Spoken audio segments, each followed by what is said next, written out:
Okay mga ka-airsoft, no? Touchdown, Lemery, Batangas tayo. Okay?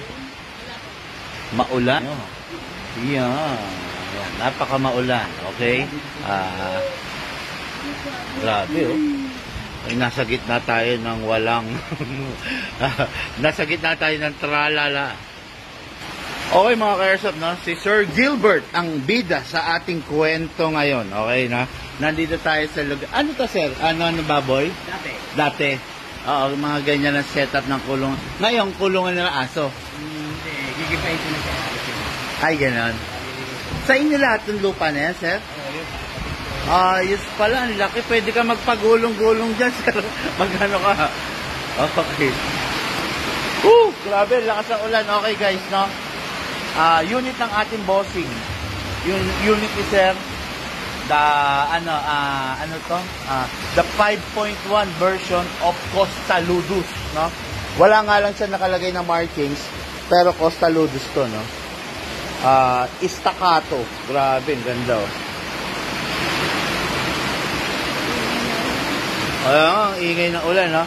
Okay, ito yung unit ng ating sir, the 5.1 version, pero mukha siyang compact, no? Compact siya, no? Sir Gilbert, hello. Start na tayo, sir. Baka lumakas ng gusto yung ulan, eh. Okay, mga ka-airsoft, no? 5.1 version ng Costa Ludus from the 2011 from the 2011 family, ito unit na to, okay? What's the special about this? Kasa natin, fixed barrel pa rin, okay? Nakita nyo yung kanina yung dinemo natin, naka-fixed barrel, ito rin naka-fixed. Fixed outer, fixed din ang inner, okay? Tapos naka-magwell, naka-front optic, naka-rear. Rear na iron sight, okay? Then release, naka-hammer pad pa, no? Hammer pad, upgraded na rin. Kaya ang sarap ng mga unit natin ngayon, eh. Hindi tayo yung plain and ordinary unit lang. As much as possible, gusto natin upgraded na. Para hindi na problemado yung mga ka-airsoft natin. Ikaw, kung meron kang WE, no? Lalo na yung sa mga fan dyan ng WE, check mo yung barrel mo kung ganito ka-tight. Kung ganito, walang kalog, oh. Kung ganito ka-higpit yung barrel mo, malamang sa malamang may kalog yan, no? Ngayon, kung may kalog yan, pwede na, dito sa amin, sa Big Man, ina-upgrade namin yan. Mag-inquire ka para ma-upgrade yung unit mo, para mag-enjoy ka sa paglalaro. Okay? Ang benefits ng naka-outer fixed barrel, hindi stress yung baril mo, mabilis ang cycle ng trigger, mabilis ang response ng unit. Okay, start tayo. Sir, this is your magazine. Maximum of 27 rounds.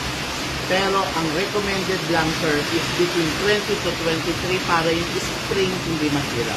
Ngayon, iwasan mo lang malaglag. Iwasan mo lang malaglag kasi pwedeng magkaroon ng leak. Pero minor lang yon. Kung merong leak, tawagan mo. Slide mo lang to. Okay? Then spray dito. Sa valve. Okay, then spray din dito, sir. Press mo to, then spray. Yeah. Okay na yan, sir. After that, lagyan natin siya ng gas, sir. Kapag gagas, palagi, pataob. Sakto mo dun sa valve, then press down. 1, 2, 3, 4, 5, 6, and 7. Actually, guys, ang pinagpilian ni sir yung Godfather at saka to. Kaya lang, medyo short siya sa budget. Kaya napunta siya rito, no? Isang paalaala lang, no? Yung airsoft natin napakalakas pag matindi ang sikat ng araw, pag malamig. Pag ganito, kalamig, medyo weak siya, no? Mapapansin nyo pag ganito kalamig, parang umuusok-usok siya. Dahil yun sa yelo na nadala, no, ng air, ng gas, no?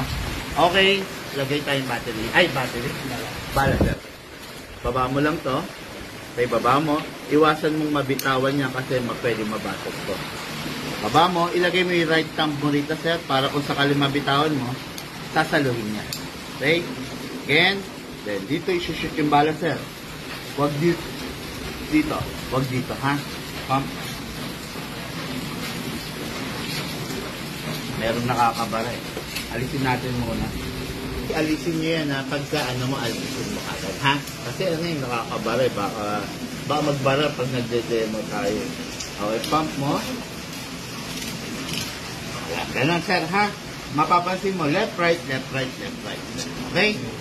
Ngayon, pasok sa unit. Pasok. Malakas, sir. Huwag mo itutulak lang na gano'n. Huwag. Baka hindi mag-lock. Kailangan malakas. Okay. May sadlock ba? Okay. Tapos ka sa ready to fire. Huwag mo gagayahin yung pagkasa ko. Baka maiputok ko sa paa mo.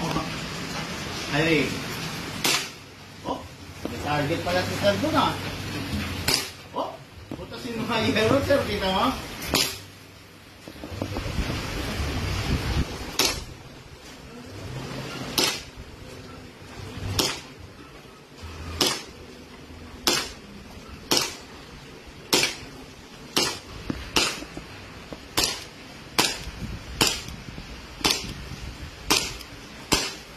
Yun. Release magazine, then release the slide, rest the hammer. Okay. Ha, kala mo, ano na, range officer ang dati. Okay, yan. Unit ng ating kay Airsoft, Sir Gilbert. Sir Gilbert, ano ang apelido, sir? Dimailig. Gibain. Dimailig. Ah, Dimailig. Dimailig. Si Sir Gilbert Dimailig dito sa Lemery, Batangas. Unit niya, lifetime service warranty. Just in case may problema, sir, lagi kong binibilin, tawagan mo agad kami. Huwag mo papabuksan kay kumpare, kay bayaw, kay pinsan, okay? Kami lang, sir, ha? Unit niya, the 2011 Costa Ludus 5.1. Okay? Sir, ano masasabi mo, sir, sa performance sa puto? Okay naman. Yun sa lakas, sakto naman. Huwag mo, ano, sir, huwag mo susubukan sa kamay. Mga gano'n, ha? Ano pala, bukas na nga. Sige. Tapos, sir, meron kang tunay na barel. For sure, alam mo yung disiplina. Kaya hindi ko na dapat i-discuss. Kumbaga, alam niya na yung disiplina, finger trigger out, mga know what is behind and beside your target, di ba? Mga ganun. Mga basic na kaya, sir, yun, no? Okay, sir, maraming salamat ulit. Ay, halimbawa, sige, hindi sir. ko siya gagamitin. Ayun, maganda yun. Mukhang ikaw na kailangan mag-vlog kasi hindi mo nakakalimutan. Ako nakalimutan. Halimbawa, sir, hindi mo siya gagamitin ng ano.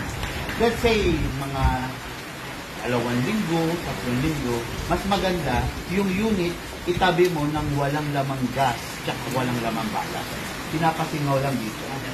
Pindutin kong konti lang, pero hindi ko uubusin kasi baka pag dating ko maglilito lapid yan. Okay, sir. Press mo lang. Konti lang, ha? Pero may laman pa to. Halimbawa, magpa-fire ka ulit, lagyan mo naman. Okay? Yes, sir. Uwi na ako.